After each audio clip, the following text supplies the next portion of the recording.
what we've learned in our work and what we've also seen is that there are generational shifts and tensions. And the role of technology, too, has been more central than in, say, the 20th century movements.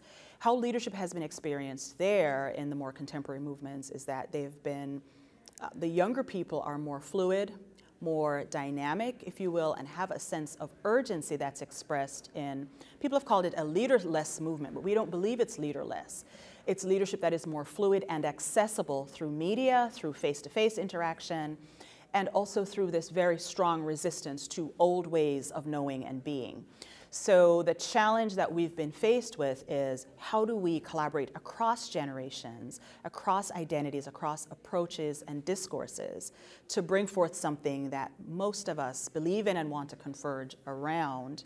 But with the Black Lives Matter movement and Me Too, there's somewhat of a resistance within as it relates to ages and as it relates to orientations and even classes, and educated formally or not, and regions of the country. There are various approaches that still face challenges to meet, to accomplish valuing Black lives, valuing women's lives and bodies, and calling an end to all kinds of ideologies that have been oppressive to these groups.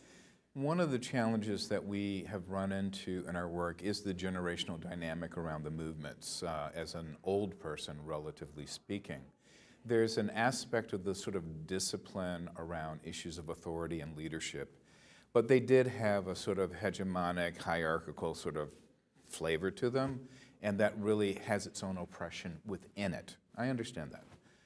The contemporary movements act as if they're leaderless, but in reality, there are all kinds of authority dynamics that are at play, and there's sometimes, in my opinion, an abdication of attending to how those influence the capacity to be continuously effective.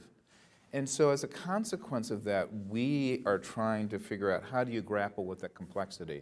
How do you have that conversation across groups?